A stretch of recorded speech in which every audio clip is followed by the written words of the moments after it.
We're going to be doing a study of the book of Daniel. We're going to begin in chapter 1, but before we do, I want you to notice the time periods of the different levels of captivity. The first captivity Daniel is going to be in, then there's going to be a second one, and the majority of the people came in the third round of the captivity, and that is when the temple was destroyed. They're going to be in captivity in Babylon for 70 years. There has been another kingdom that's taken over by that end of the 70 years. It's the Medo-Persian government. And we'll see that reflected in the book of Daniel, that Daniel has several people that he is serving while he is really almost like second command in these different kingdoms. So while he is taken to captivity, he is given a role of prominence in the government. So let's begin in Daniel chapter 1. In the 3rd year of the reign of Jehoiakim, king of Judah, Nebuchadnezzar, king of Babylon, came to Jerusalem and besieged it. And the Lord delivered Jehoiakim, king of Judah, into his hand, along with some of the articles from the temple of God.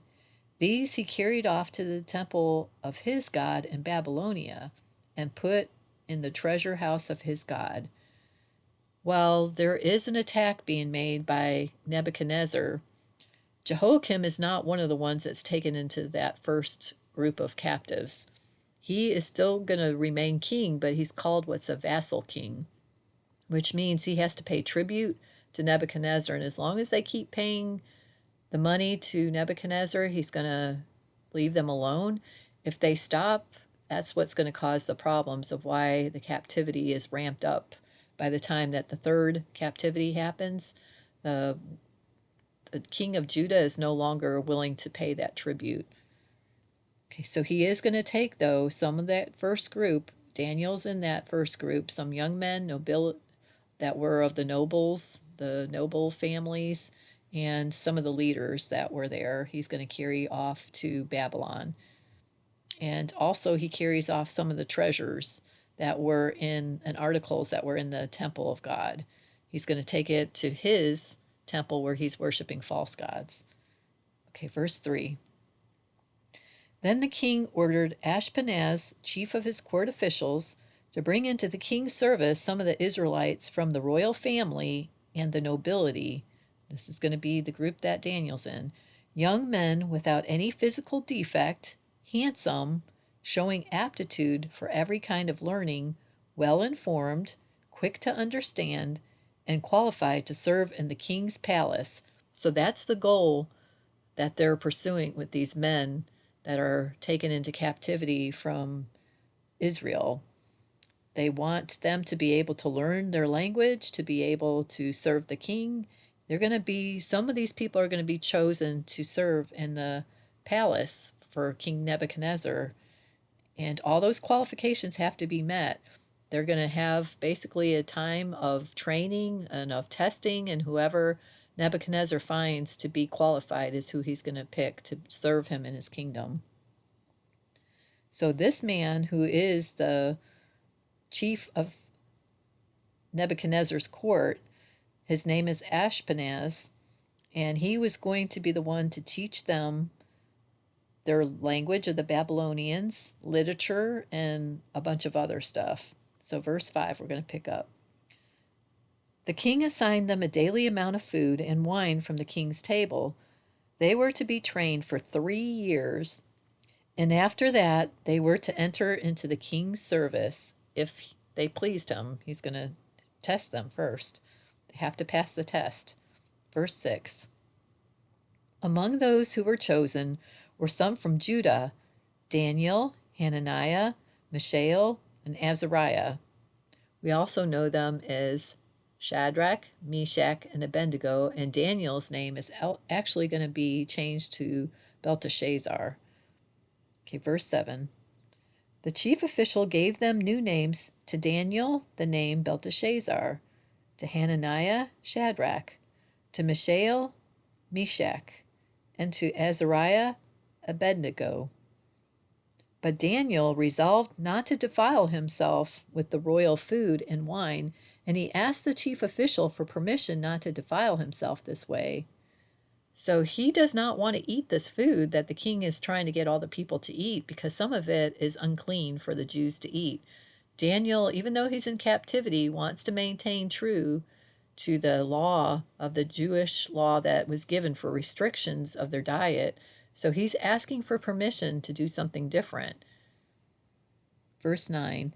Now God had caused the official to show favor and compassion to Daniel. So obviously he liked Daniel, so he's going to try to help him. But he's too afraid to, so we'll see that in verse 10. But the official told Daniel, I am afraid of my lord the king, who has assigned your food and drink. Why should he see you looking worse than the other young men your age? The king would then have my head because of you. Daniel then said to the guard, whom the chief official had appointed over Daniel, Hananiah, Mishael, and Azariah, please test your servants for 10 days. Give us nothing but vegetables to eat and water to drink. Then compare our appearance with that of the young men who eat the royal food, and treat your servants in accordance with what you see. So he agreed to this and tested them for 10 days.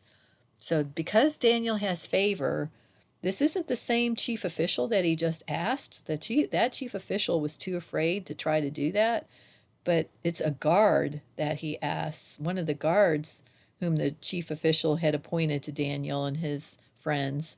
He's the one that agrees to take this test for 10 days, that he's allowing Daniel and all the rest to see if they're going to look as good or better than the other men, even though they're going to be on this special diet. Verse 15. At the end of the 10 days, they looked healthier and better nourished than any of the young men who ate the royal food. So the guard took away their choice food and the wine they were to drink and gave them vegetables instead. Now we learn what this choice diet was. They were just eating vegetables, and yet they looked better than the rest of the men that were eating all that other stuff that's royal food. Verse 17. To these 4 young men, God gave knowledge and understanding of all kinds of literature and learning, and Daniel could understand visions and dreams of all kinds. So who gave them this ability to learn and to understand this new language and all the literature and things that they were supposed to be being trained in? It says God gave them knowledge and understanding of all kinds of things. So Daniel and his friends could not take credit for this. If they didn't have the help of God, they couldn't have been able to have this kind of knowledge. But Daniel's going to get something even more than the other 3. Shadrach, Meshach, and Abednego do not have the ability to interpret dreams and visions, but Daniel does. Verse 18. At the end of the time set by the king to bring them into his service, the chief official presented them to Nebuchadnezzar. The king talked with them, and he found none equal to Daniel, Hananiah, Mishael, and Azariah. So they entered the king's service. In every matter of wisdom and understanding about which the king questioned them, he found them 10 times better than the magicians and enchanters in his whole kingdom. And Daniel remained there until the first year of King Cyrus. Okay, so he's impressed by these 4 young men. They have the ability to understand things far more, 10 times better than anybody else in his kingdom, including the magicians and enchanters. So we can see that this man, Nebuchadnezzar, is an idol worshiper. He also consults magicians. That's not something that, of course, Daniel or any of the people who are truly following after the true God would ever do. That's outlawed in their law. They would never get involved in that kind of stuff. But Nebuchadnezzar is a heathen king, so he's going to be involved in all those things. But he still finds these 4 men who don't have these abilities by using magic, that they're 10 times better. Well, that doesn't surprise me, because when you have the Holy Spirit that's controlling you and giving you favor and empowering you, of course, we're going to be better than anything that Satan can do. The power in us is greater than the power that's in Satan. So he's going to remain in the area of Babylon.